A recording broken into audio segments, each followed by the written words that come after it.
You know what's crazy? You can bid a $500,000 job, complete it on time, show 15% profit on your P&L, and still bounce a check for payroll the next Friday.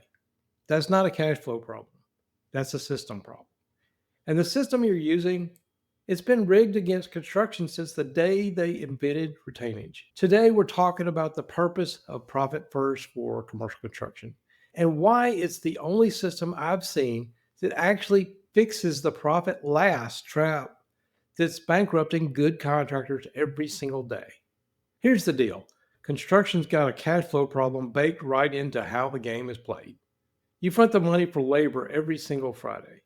You pay your subs in 30 days or you lose them. Materials, COD or net 15 if you're lucky. Permits, bonds, equipment, rentals, all up front. Meanwhile, the owner pays you in 45 to 60 days if you're lucky. Then they hold back 5 to 10% retainage for months after you finish the job, just because the contract says they can. So you're financing everyone else's timeline with your own cash. And here's the kicker: at the end of the year, your CPA shows you a P&L that says you made money while your checking account is emptier than a church on Monday morning. That's not profit.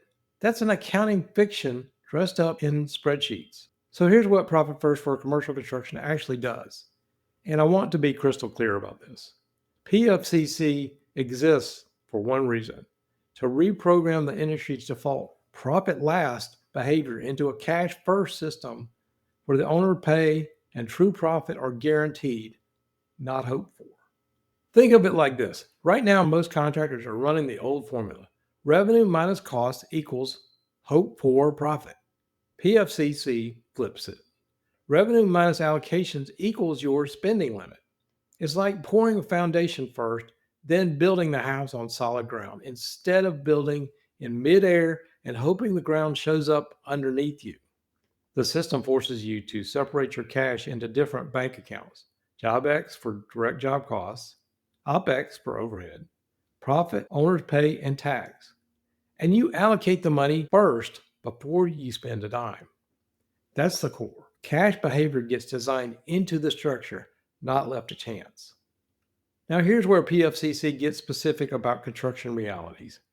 You've got one account, the JobX account, that handles all your direct job costs: subs, materials, permits, bonds, job specific rentals, and direct field labor when you track it job by job. That's it. Nothing else goes in there. No office rent, no estimator salaries, no truck payments. Why? Because if you mix job costs with overhead costs, you can't price correctly. A lean job can hide expensive overhead, or profitable overhead can mask the fact that your job margins are deteriorating. Then you've got the OPEX account, your overhead account. And PFCC expands this beyond what your P&L shows. It includes loan principal payments, equipment lease payments, insurance, anything that hits your bank account but doesn't show up on your profit and loss statement.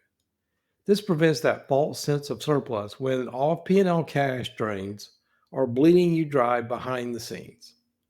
The result? You can finally answer two questions every contractor should know cold. What does a job really cost? And what does overhead actually need? Separately, clearly, in cash terms, not accounting fiction. All right, let's do the math real quick. Back of the napkin math style. Say you bid a $500,000 job. Your direct job costs, subs, materials, permits, labor run, $325,000. That's your job X. That's 65% of revenue. Your overhead, office, trucks, insurance, loan payments, estimators, needs $90,000 to keep the lights on. That's your OpEx. That's 18% of revenue. So what's left? $85,000. That remainder has to fund three things: what I call POT: profit, owner's comp, and tax, in Profit First for construction. Now, here's the question: can you pay yourself a fair wage, cover your tax bill, and keep some profit in the bank from that $85,000? If the answer is no, you didn't bid high enough, period. And if the market won't support that number, you got two choices: find a way to cut real costs without cutting quality, or walk away from the job. Pride don't pay bills, and neither does working for free. That's what PFCC calls pricing from allocations. You build your target percentages, JobX, OpEx, POT, right into your estimating template. Every bid gets stress tested before you sign the contract. And if a job can't fund those targets, especially when 10% retainage is sitting frozen for 6 months, you rescope, reprice, or decline the work. That's how you make profit non negotiable at proposal time, not some pipe dream you discover disappeared after the job's done. Now, here's where PFCC adapts the original profit first system to construction reality. You can't always do allocations on the 10th and 25th of every month like a regular business. Why? Because your cash doesn't flow like that. You got payroll hitting every week or 2 weeks. You got pay apps coming in on the GC schedule, not yours. You've got retainage sitting frozen while bills keep rolling in. So PFCC says align your allocation rhythm to payroll cycles and pay app timing. Every week or two, whatever matches your payroll, you run a 10-minute allocation ritual. 1, check your income account balance. 2, transfer the percentages to your designated accounts: JobX, OpEx, profit, owner's pay, tax. And 3, update your dashboard. Done. Consistency beats complexity every single time. This keeps PFCC actionable, not theoretical. And here's the other thing: PFCC forbids treating overdraft like a credit card. If an account runs dry, you reallocate and adjust spending. You don't hide the structural problems with fees and interest. You also don't add headcount until your payroll account shows a rolling 8-week surplus after allocations. Labor stability protects your job throughout, preserves your margin better than any insurance policy.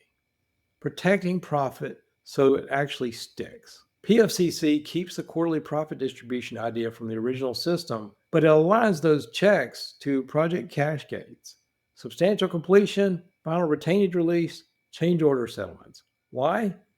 Because profit released too early, before the cash is truly collected, isn't real profit, it's borrowed time. You also build reserve floors, 2 to 4 months of OpEx sitting in your account before you buy new equipment or expand. That way, seasonal gaps and slow months don't force you to raid profit or panic borrow. And when times get tough, PFCC gives you a real priority sequence.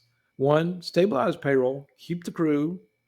2, fund owner comp to a fair minimum, keep leadership alive. 3, rebuild OpEx, restore operations. 4, resume profit distributions. This counters the industry norm where the owner subsidizes everyone else indefinitely and takes whatever's left or nothing. Look, here's the bottom line.